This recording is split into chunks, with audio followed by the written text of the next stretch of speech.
ಅಶೋಕ್ ಅಣ್ಣ ಅವ್ರಿಗೆ father of nation ಯಾರು ಅಂತ ಕೇಳಿದ್ರೆ ಲಾಸ್ಟ್ ವೀಕ್ ಆಗಿದ್ರೆ JP ನಡ್ಡಾಜಿ, ಈ ವೀಕ್ ಆಗಿದ್ರೆ ನಿತಿನ್ ನಬೀನ್ಜಿ ಅಂತ ಬರೀತಾರೆ ಸಭಾಧ್ಯಕ್ಷರೇ. ಇದು ಕನ್ಸು ಸಭಾಧ್ಯಕ್ಷರೇ, ಇದು ಜಸ್ಟ್ ಕನ್ಸು ಸಭಾಧ್ಯಕ್ಷರೇ. ಏನ್ ಸರ್ ಇದೆಲ್ಲ? ಇದೇ ಕನ್ಸು ಸರ್ ಸಭಾಧ್ಯಕ್ಷ ಕನ್ಸು ಸಭಾಧ್ಯಕ್ಷರೇ. ಇದೇ ಯತ್ನಾಳ್ ಸಾಹೇಬ್ರಿಗೆ ಪೇಪರ್ ಕೊಡ್ತೀನಿ ಸಭಾಧ್ಯಕ್ಷರೇ. Who is the father of nation ಅಂತ ಕೇಳಿದ್ರೆ ಯತ್ನಾಳ್ ಸಭಾಧ್ಯಕ್ಷರೇ. ಈ ಕನ್ಸಲ್ಲಿ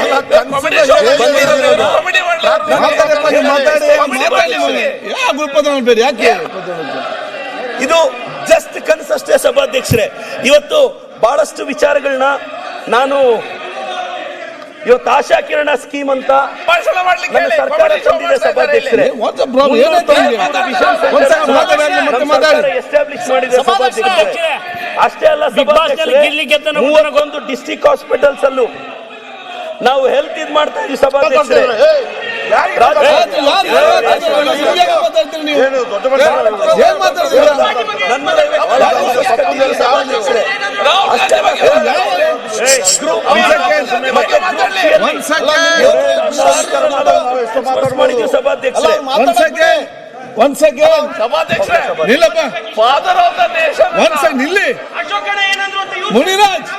ಮುನಿರಾಜ್ ಅವ್ರು ಹೇಳಿ ನೋಡಿ, ಅವರು ನಮ್ಮ ಚೀಫ್ PM ಅಶೋಕ್ ಬಗ್ಗೆ ಹೇಳಿದ್ರ, ಯಾರು ನಿಮ್ಗೆ ಗೊತ್ತು?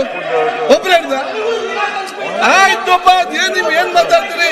ಅವರು ಹೇಳಿದ್ದಾರೆ, ಪ್ರತಿಯೊಂದು ರಾಜಕೀಯ ವಿಚಾರ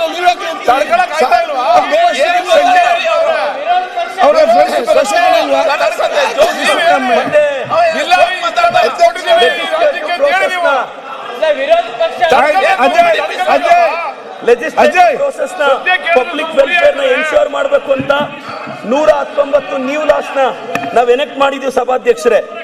900 ಸ್ಕೂಲ್ಸ್ ನ KPS ಆಗಿ ಅಪ್ಗ್ರೇಡ್ ಮಾಡಿದೀವಿ. ಬೈಲಿಂಗ್ಯುವಲ್ ನಮ್ಮ ಸರ್ಕಾರ ಸಪೋರ್ಟ್ ಮಾಡ್ತಾ ಇದೆ. ಮತ್ತೆ ಇವತ್ತು ಬ್ರಿಟಿಷ್ ಇದ್ರ ಜೊತೆ ಪಾರ್ಟ್ನರ್ಶಿಪ್ ಅಲ್ಲಿ ಎಜುಕೇಶನ್ ಸಿಸ್ಟಮ್ ನ ಡೆವಲಪ್ ಮಾಡ್ತಿದೀವಿ. ಬಹಳಷ್ಟು ನಗರಗಳಿಗೆ ನಾವು ಬಹಳಷ್ಟು ನಗರವನ್ನ, ಪ್ರತಿ ಜಿಲ್ಲೆಯನ್ನ ಅಶೋಕ್ ಅಂತ ನೀವೇ ಬಂದ ಕಂಟಿನ್ಯೂ. ನಾನು ಇಲ್ಲ ಸಭಾಧ್ಯಕ್ಷರೇ, ನಾನು ಕೊಡಿ ಅಂತಿರಲ್ಲ, ನಾನು ವೈಯಕ್ತಿಕವಾಗಿ ಮುಗಿಸ್ಲಿ. ನಾನು ಸಭಾಧ್ಯಕ್ಷರೇ, ನಾನು ಅಶೋಕ್ ಅಣ್ಣನವ್ರಿಗೆ ಅವ್ರ ಇಂಗ್ಲಿಷ್ಗೆ ಅಭಿಮಾನಿ. ಇನ್ಯಾರ ಹೆಸರು ಹೇಳಿ ಕೇಳಿ. ನಾನು ಯಾರ ಹೆಸರು ಹೇಳಿದ್ದೆ? ನಿಮ್ಮ ಹೆಸರಲ್ಲ ಅಶೋಕ್ ಅಣ್ಣ.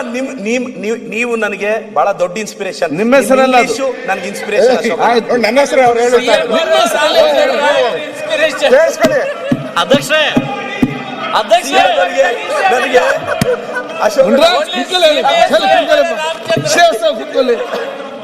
ಕಂಟಿನ್ಯೂ. ಸುರೇಶ್ ಏನ್ ಹೇಳಿದೆ ಹೇಳಪ್ಪ? ಕನ್ಸಲ್ಲಿ ಏನ್ ಬಂತು? ಏನಿಲ್ಲ, ಮತ್ತೆ ಕಂಟಿನ್ಯೂ ಮಾಡಿ. Okay, continue.